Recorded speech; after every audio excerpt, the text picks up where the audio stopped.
This lecture is endoperioral lesion.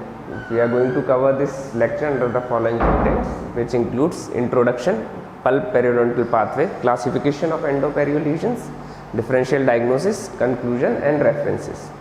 Starting with the introduction, the interrelationship between the pulp and the periodontal diseases primarily occur by the way of intimate anatomic and vascular connection between the pulp and the periodontium. These interrelationship had been traditionally demonstrated using radiograph, histologic and clinical criteria. As you can see in this diagram, the pulp and the periodontal tissue both are interconnected with each other. Coming to the pulp and periodontal pathways, so the pathways by which they connect each other includes the accessory canals, the lateral canals, apical foramen, dentinal tubules, periodontal ligament, alveolar bone, developmental grooves and the congenital absence of cementum exposing the dentinal tubules. And the pathway of pathological origin includes the root fracture following trauma, idiopathic root resorption whether internal or external, and the loss of cementum due to the external irritants. And the pathway of iatrogenic origin includes accidental lateral root perforation during endodontic procedures, fracture of root during endodontic procedures and the exposure of dentinal tubules following the root planning. Coming to the classification of endoperioral lesions, Simons give the classification based on the etiology and subsequent progression of the disease process, which includes primary endodontic lesion with secondary periodontal involvement, primary periodontal lesion with secondary endodontic involvement and the true combined lesion.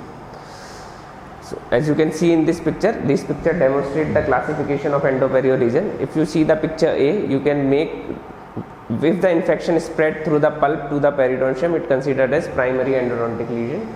If the primary endodontic lesion we did not treat, it can lead to the breakdown of the periodontal ligament, which caused the primary endo and the secondary perio lesion.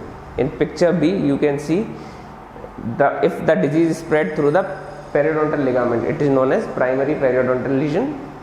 And if we did not treat this periodontal lesion, the infection is spread to the pulp with the help of lateral canals or with the apical foramen, then it considered as primary perio and the secondary endo lesion.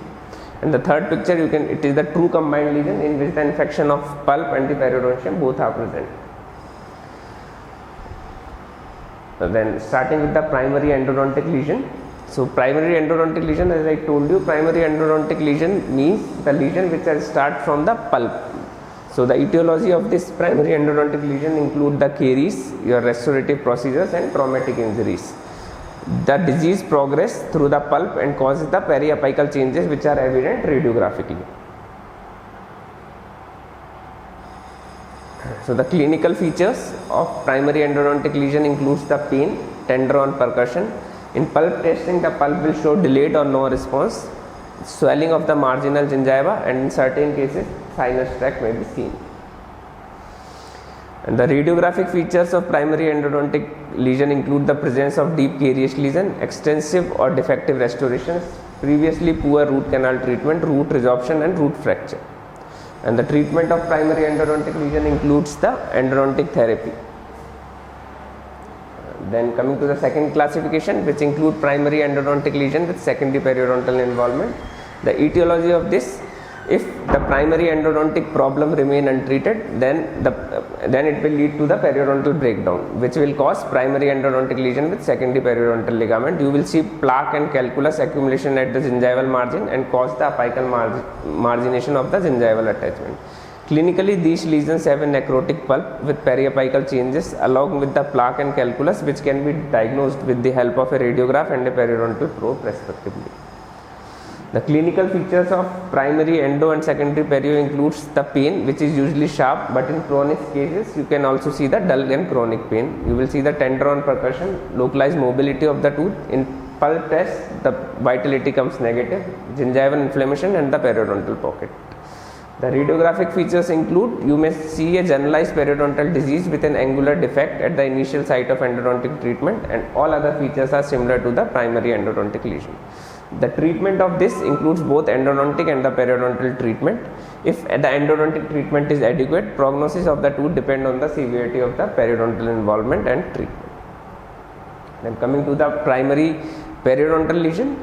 So in the primary periodontal lesion, the disease is spread through the periodontal ligament. So what are the etiologies of this lesion? The etiology is the accumulation of the plaque and the subgingival calculus around the multiple teeth, which cause inflammation, loss of the surrounding alveolar bone and supporting periodontal soft tissue. This lead to a loss of clinical attachment and formation of a periodontal abscess during the acute phase of destruction.